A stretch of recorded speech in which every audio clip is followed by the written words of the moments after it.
Hello everyone, it's Natasha Red. Welcome or welcome back to my channel. Welcome to another episode of the Regal Royals. I am so excited to be filming. It has been a long time since I've been able to sit down and film for you guys. I am so excited, especially so for this episode because we are finally meeting the Sulani Royals, and depending on how quick I can be, we might be meeting another royal family today too, so we'll see. We are finally in Sulani. We have the Sulani district for this kingdom, and we also have this kingdom having dominionship over Tartosa. So we will just pretend that Tartosa is just an extension of Sulani for my series, and then the Tartosa district is where more civilians will live and more nobles as time goes on, but the direct descendants from the royal family live in Sulani. So over here is where the royal family lives. And if you have not seen their speedcast video, click the I and it will take you to that. That's where I kind of give you guys a little brief synopsis of these characters in the series. This is where the king and queen and the crown princess lives. The person we've seen the most extensively so far is Crown Princess Palama. That is where she resides. King Koa has siblings, and his next sibling in line would be Duke Tamati. So this is Duke Tamati's family. They live in a palace-esque home. This is his wife Mahana, this is Makani, and this is their youngest son Keone. And then this is where Duchess Cassandra lives. This is the youngest sibling. This is Cassandra, her husband Akoni, her daughter Brianna, and Brianna's boyfriend Michael, and Michael's dog George. Okay, so I wasn't actually expecting it to be nighttime, but it is, and that's okay because I'm just gonna do a brief showing of the palace. My beautiful best friend Shar built this. Actually, let me be sure to speak correctly. She didn't build it, but she renovated it for me. Well, thank you very much.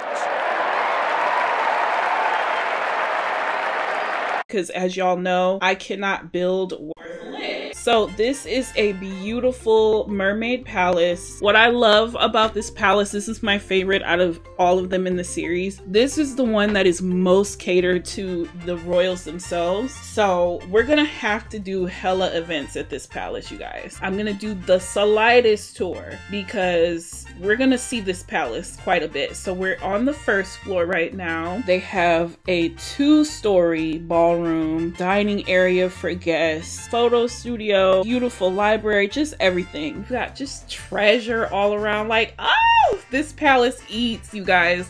There's the throne room, so beautiful, and she didn't use any custom content either. So this is all stuff from the game, which is ironic because this was done before the castle kit came out. Everything that you could possibly imagine is in here, and the girls' personal style is reflected in their rooms. This is Palama's room here. Can I freaking get down into it, please? Jesus.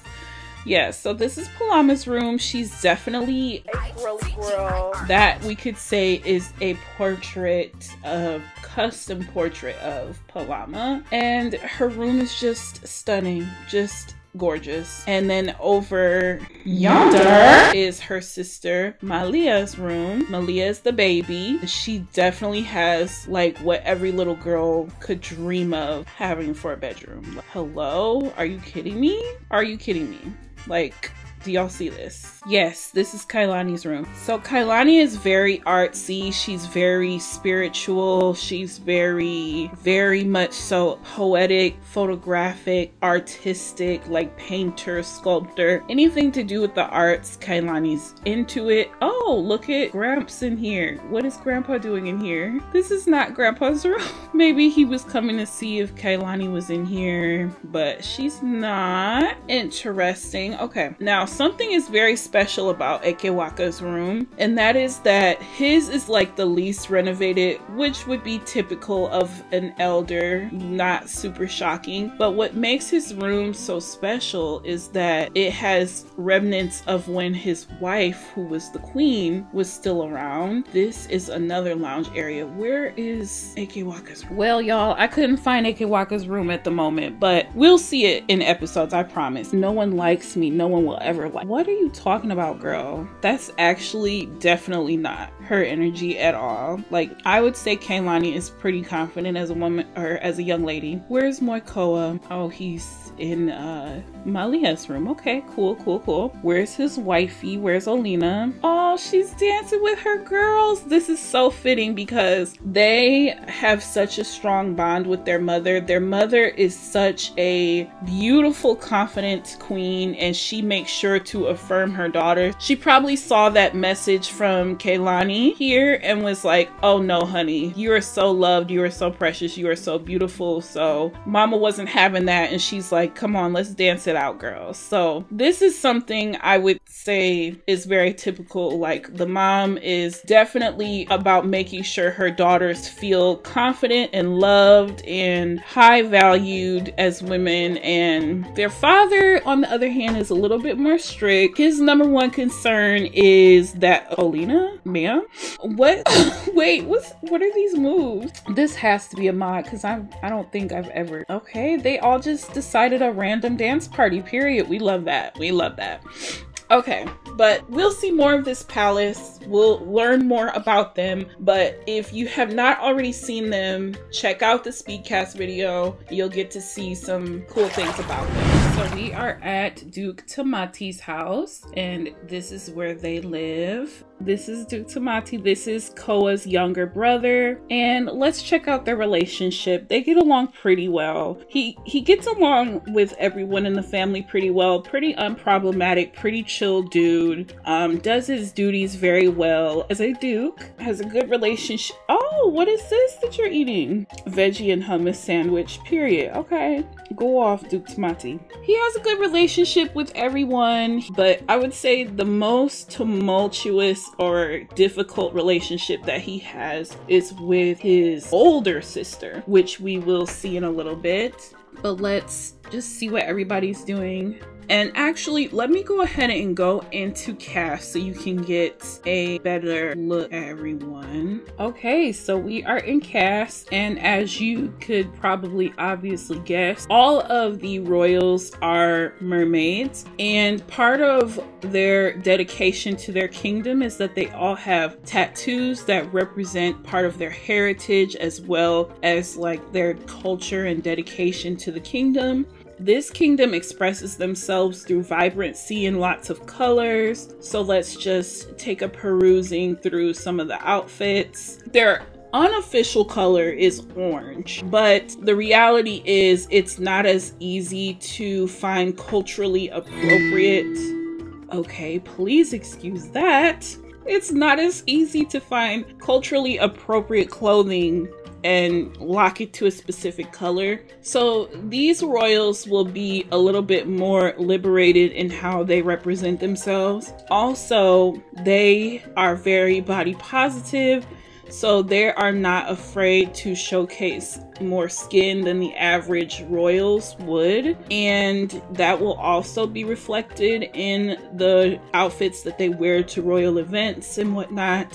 For example, an outfit such as this would be common to see. An outfit such as this would be common. So just keep that in mind when you see them at certain events. Also, they have certain colors, certain markings on their face to represent their dedication to their kingdom and the vibrancy and of their culture. So that is why they will have those markings on their face, and they will vary from person to person. This is another example of that. So Mahana is Tamati's wife, and they're in love. They don't really have any issues. They just stay in their little lane and enjoy their little life. Well, not little life, but you know, they just enjoy their lives. This is Makani. And okay, please tell me, do y'all think I have same sim syndrome for the guys? Because He kind of almost gives me Ajmal, but not for real, for real. And I felt like, dang, okay, Tosh, you need to switch it up a little bit. But the interesting thing about Makani, he is a very sweet young adult gentleman, and he is actually studying at Komarebi. He's at a small college in Komarebi, and he has not met the royal Komarebi family. He is just a lord or sir, so he does not really have extensive royal duties. So he kind of just is very chill. He loves his family, but he's not very interested in the high societal life. Like, he just stays in his lane, minds his business. It's not really necessary for him to go to school because he would be financially set for life, but he just wants to because he values education, and he's been enjoying being away from the islands for a bit. But we'll say today he came home for a visit, and that's why he's here. And then this is Keone. He's also a lord or sir. Oh, did I show? I'm sorry. I want to show Makani's mermaid form. Very nice, very nice, very nice. Yes. Okay, and then here's Keone, and you know the kids don't have a mermaid form until they get a little bit older. What is his traits? I would say that he's a goofball, and he's tender. What is messing up my UI? Anyways, this is Keone. He is around the same age as his cousin Malia, and they are very close. They get along very well. Very lovely. Love that for them. Yes, he's a sweet boy. He does good. He's unproblematic. So that is this household. All right, so we are at the home of Duchess Cassandra, and we can actually see her swimming around a bit down there. So what is interesting about Cassandra is you might notice her skin is a little bit darker. She was actually adopted from the Tartosian district when she was a baby, and we'll learn more about that story a little bit later. But she is the youngest in line of the Sulani descendants. So let's see their humble abode. Definitely a nice,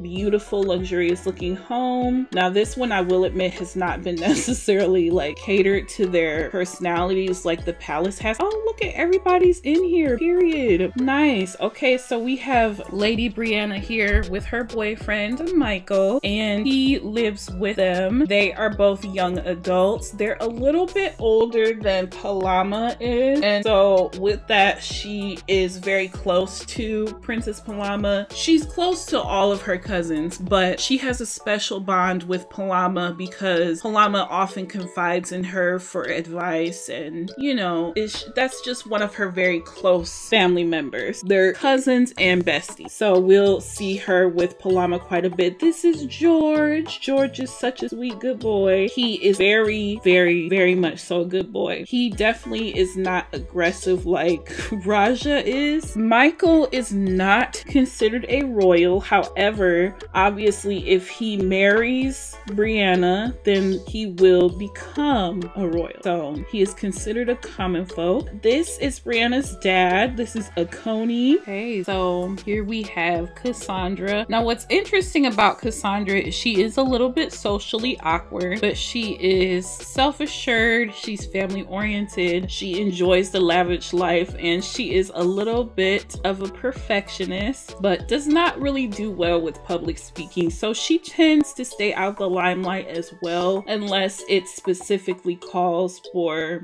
being in the limelight for her royal duties. She gets along very well with her family members, and she probably has the best relationship out of her siblings with her sister, which we will get to in a little bit. She's a little bit more conservatively dressed in comparison to some of the other Sulani ladies. She's a bit more reserved, but even still, for being reserved, she, you know, she'll show a thigh or two every once and again, you know. And she has more of the orange outfits going on, as again, that is their unofficial color. But isn't she just a stunner, you guys? Like, so beautiful. And then this is her mermaid form. I just feel like she looks so pretty and gorgeous. Love her, love her. And then let's see Brianna. Okay, so we have Brianna here. You guys know I'm a sucker for Cass. you know I gotta show the outfits. I'm sorry if you guys are like, oh, this is so unnecessary. But is it really unnecessary though? No, it's not. Just look at how iconic and gorgeous. And Brianna's hair color may change over time, but for now it is red. And yeah, come on, party outfit. So Brianna and Michael tend to be a little bit more of a loner. Bri is very smart. She's finished with school and she just loves living her best life. And this is her mermaid form. Very colorful, very pretty, very vibrant. We love. Then we have Michael. For him, he's good. He's broski. He loves outdoors. He's creative and cheerful. And he also has some tattoos, and that is showing his dedication to the kingdom as well. He loves it here. He lives his best life, enjoys their riches, and enjoys being a part of this culture and lineage. And yeah, so he obviously does not have a mermaid form because he is not a mermaid yet. But if he were to get married to Brianna, then he would become a mermaid. That would be part of their wedding ceremony. And then here is Akoni, and he is an adult. So he and Cassandra are adults. So he's very traditionalist, as we can see. Definitely has the cultural prints. He is more reserved and kind of quiet, but definitely loves his family very much. But he and Cassandra kind of, if they don't have to be in an event, they're likely not going to be. Brianna would be more likely to be in an event than Cassandra and Akoni, just because she likes to go so she can hang out with Palama and Kailani. But yeah, this is this household. Okay, so I started an event so that you could see everybody in one location and vicinity. You'll actually see some of the new crests coming here as well, like Princess Chaya just went in, Lady Adeline is here, and I know you're probably thinking, why the heck are they here? We see Baroness Carrie just showed up. Well, they're here because Brayden and Adeline are going to be having their honeymoon in Sulani, either in Sulani directly or in the Tartosian district. That has still not been fully decided, but Palama invited them over. Adeline and her sister, as well as her parents. Brayden may come. Pretty much all of the royal new crests may come, with the exception of Jewel, as she is still on punishment for her behavior at the ball. Her family took it quite serious because, you know, new crests usually don't get punishments, but she is still, you know, kind of grounded for the summer. Also, we're gonna just get into a few more little details about the Sulani royals. Queen Lauren is here. Who is this? Oh, he's the entertainer. I don't know why. Oh, the Sulani horse is here. Okay. Hi, horsey. Claire is here. Amy. Is Brayden here? Brayden is not here yet, but Adeline is. She did go inside. Queen Lauren's here. Fletcher is not feeling well, so he's not coming. But let's go on ahead. Oh, it's on pause. Let's go ahead and let them go into the venue. Let's go on ahead, get started, y'all. Let's have us a grand old party. We're not gonna see the full-fledged whole shebang because this is just like an introduction into getting to know them. We're gonna go to the ballroom. Some of the teens might go off class or whatever. Some of the kids might as well, but I figured I would invite them so that they could interact, because like Chaya could get to know Malia and Keone. So I've got more people here. Whether they decide to dance and party or not is gonna be on them. But we have the new crests here. We have a few folks in green, such as Queen Marion. We're going to learn a little bit more about her too. So they invited them to come and mix and mingle. And Clara, we're going to see how Clara behaves. She should behave well. We have some of the island spirits who decided to pay everyone a visit. So this is the first little icebreaker of them integrating with the other royals. That is lovely. So the culture is Polynesian, Hawaiian. I hope that was obvious at this point, but just in case it wasn't. Oh, look at Landy. Okay, Landy. Who else is over in this corner? Okay, we got some of the the fellas are over here. Okay, Would we say that Ekewaka and Brianna are jokesters? Sure, that's very cute. I don't see why they can't be. I don't see why not. I don't know where the other house members are. I did see some folks upstairs, but this is enough people here. So the Sulani royal family, the royals, they have been largely unproblematic, usually little to no drama. The biggest amount of drama that transpired for them actually came through with Duchess Manon. So Manon is somewhere around. I thought she was in the ballroom, but she might be wanting to avoid the ballroom. Oh, no. Here's Manon. So Duchess Manon is actually King Koa's older sister. She's actually the eldest out of all of her siblings, which means that Manon was actually supposed to be the heir to the throne. However, Manon does not seem thrilled to be here either. She's like, child, let me get the freak away from Koa. So Koa is like where did Koa go?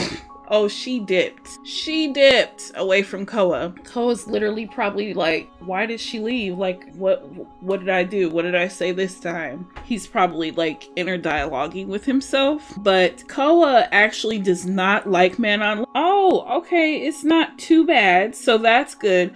I honestly thought it was going to be in the red because, quite frankly, he does not really F with Manon like that, because Manon was supposed to be the heir. But the reason why Manon decided to not become the crown princess or whatever, basically, long story short, Manon did not want to have kids. She was pretty set on that very early on because she always felt that responsibility of looking after her siblings. And she was like, if parenthood is anything like this, I don't want it. And that obviously is an issue when you are the heir and you're supposed to carry on the lineage for everyone. So wait, are y'all arguing? I ain't never seen Landon this expressive before. What are y'all arguing about? I'm not controlling either of them, so I can't really do anything about it, but maybe Manon came off a little bit wrong and Landon isn't feeling it, but I'm not sure why what this is all about. But long story short, for Manon, she was like, I know that I don't want kids. I'm not willing to have kids for the sake of the kingdom. So if that means that I cannot be queen, I really don't care. And that stress was it was seen as like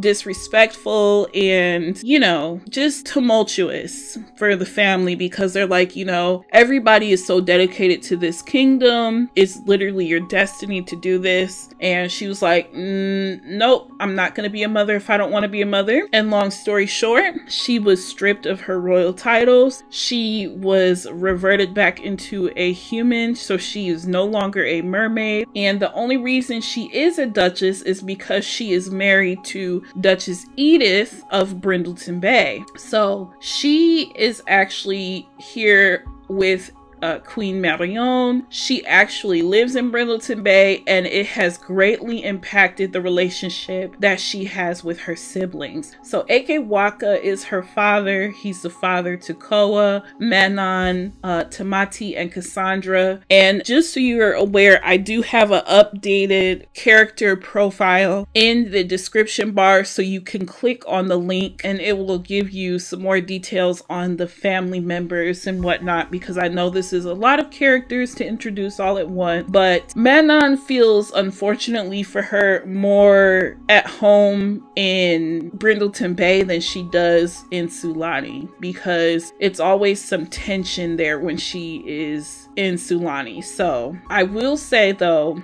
her sister Cassandra, she gets along with her well. They do have a special bond. They don't really talk very much about the royalty stuff, but the position that Tamati and Koa hold is that Manon is largely responsible for a lot of the downfalls of the family. And we'll learn more about that dynamic as we get into the story. But Palama treats her aunt with respect.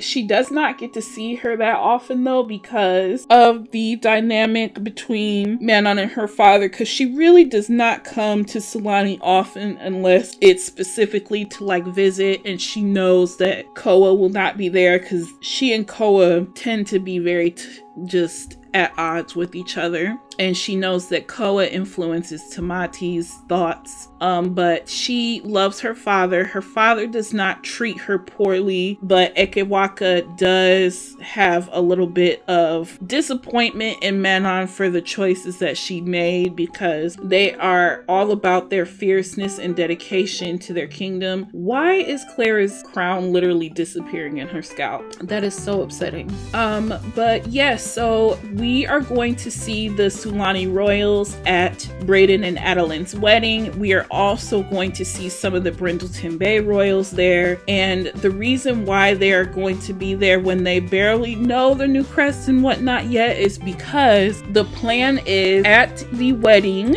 of Brayden and Adeline, they're going to finally become unified and become a large monarchy, or I'm sorry, a large alliance. So basically right now the alliance consists of two separate alliances. One is with Newcrest, Willow Creek, Oasis Springs, and Komarebi, and the other is Sulani, Brindleton Bay, and Windenburg with Henford on Beck. So they're actually going to unify and join as one large alliance. So they're getting to know each other and they're all going to fellowship at the wedding. Let's see if there's other Brindleton Bay family members here or royal members here. I thought that Estelle was here. She and Kailani are very good friends, but I don't think she's here anymore. I thought Estelle was here, but the horsey just been literally sitting outside, shitting outside. Okay, well, we don't want to see horse poo. Is there anyone else here? Is that Estelle? Yes, that is Estelle. Okay, so, oh no, that's actually Duchess Edith. Okay, so Edith is sister to the king of Brindleton Bay. I see Tamati is here living his best life. Cassandra's looking at everybody like, child, what's going on? Oh, okay, Amy is here. Okay, and Makani is here. They're just over here in this other little corner like, child, we couldn't do the whole hoopla of downstairs. I couldn't do it. It was doing too much. But yeah, you guys, so I hope that this has to be a mod. But anywho, I hope that you guys enjoy getting to know the Sulani royals a little bit more, and that is why I wanted to make sure to show them to you before the wedding took place so that you could see these faces and get familiar with them. We're going to kind of switch to focus more on their story a little bit after the wedding, but I hope that you guys enjoyed. If you have any questions, leave them down in the comments. Let me know which royal member of Sulani do you think will become your favorite. Me personally, I'm just super obsessed with Palama and her sisters Kailani and Malia, but y'all know I love all of my characters. Like, come on now. But like, look how stunning, look how gorgeous. Like, hello.